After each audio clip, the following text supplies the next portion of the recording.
You're not supposed to leave. You're supposed to compete, she yelled after kissing another guy at a party, to make me jealous. I said, congratulations. You made me something better, single, and walked out.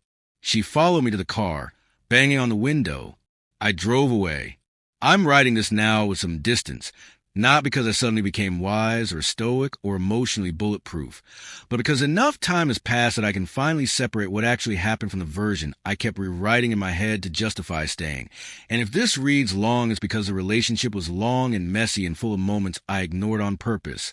Her name is Lauren. We were together a little over 5 years.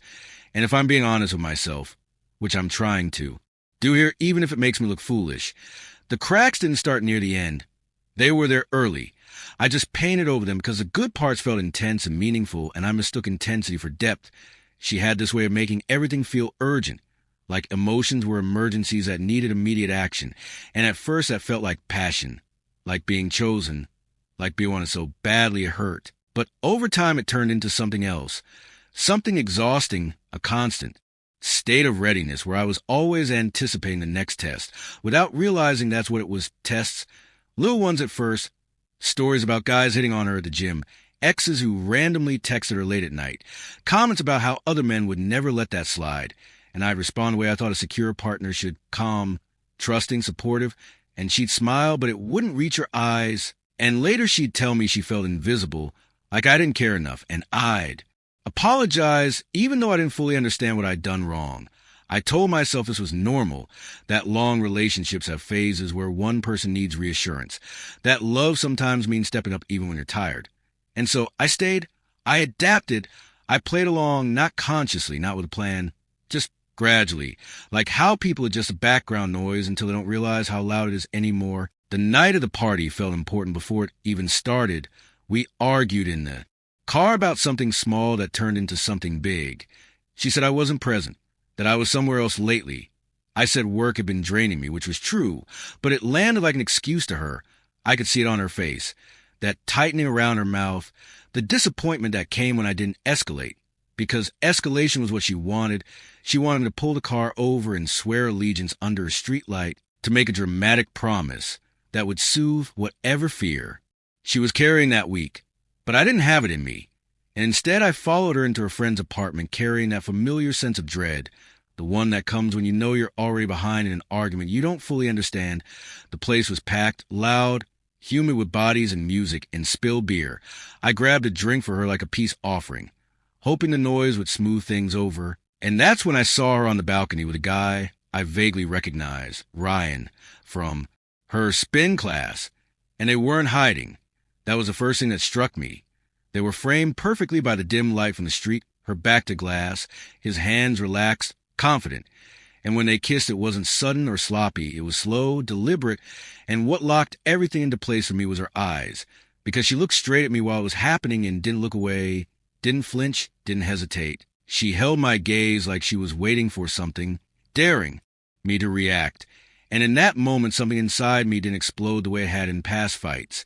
It went cold, not numb exactly, but clear, like when fog lifts and you finally see the road you've been driving on blindly. And I realized this wasn't a mistake or a drunken lapse.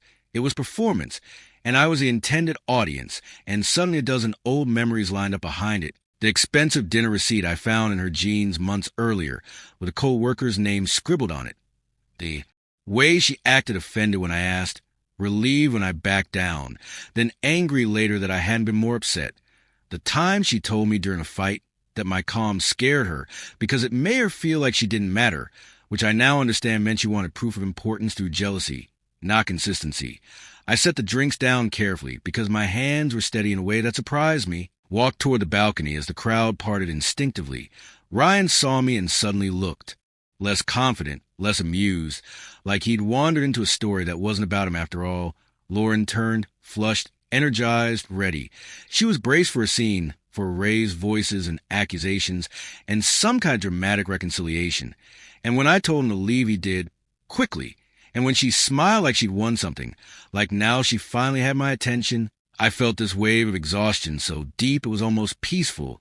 She said it was just a joke, just to wake me up, just to get my attention, and I realized how many times I'd accepted that explanation in different forms. How often I'd been asked to prove my love by reacting instead of existing. And when I said congratulations and told her she'd made me something better, single, her face went through confusion, disbelief, anger, because I hadn't followed the script. And when I turned and walked away and she screamed after me that I wasn't supposed to leave, that I was supposed to compete, it was like hearing the rules of her world spoken out loud for the first time. And suddenly everything made sense. I wasn't a partner, I was a contestant, and I was done auditioning. The walk through the apartment felt surreal. People staring, whispers, someone laughing nervously. And the moment I shut the car door and she started banging on the window, mascara already smudging, panic replacing performance, I knew something irreversible had happened. The drive home was quiet, my heart heavy but steady, not racing, just marching.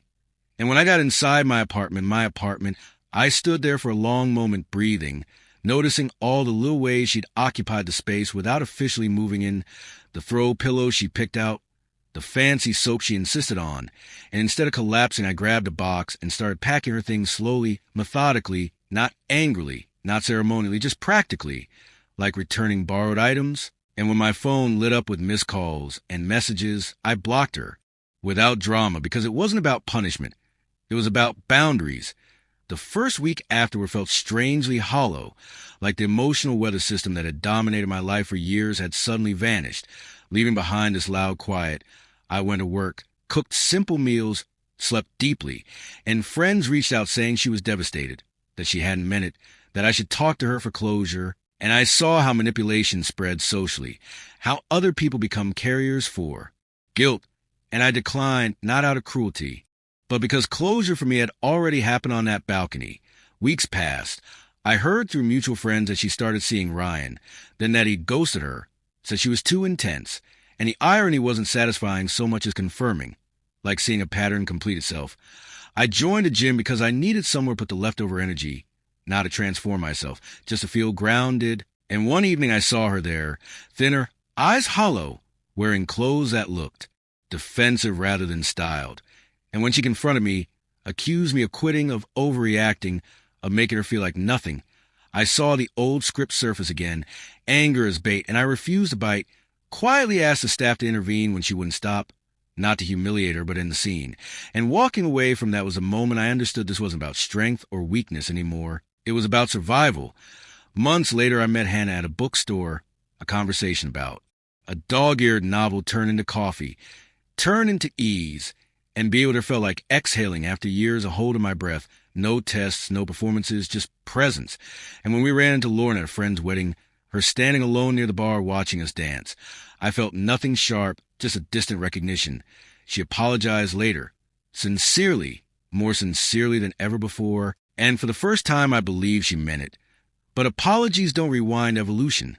And when I told her she'd gotten the reaction she wanted, just not the one she expected, I saw understanding finally land too late. And when Hannah slipped her hand into mine and asked if I was okay, I realized I was genuinely not triumphant, not vindicated, just free, the kind of free that doesn't need an audience. And as we walked away into quiet night, I didn't look back, not because I was proving a point, but because there was nothing back there that belonged to me anymore. And for the first time in years, that felt like peace.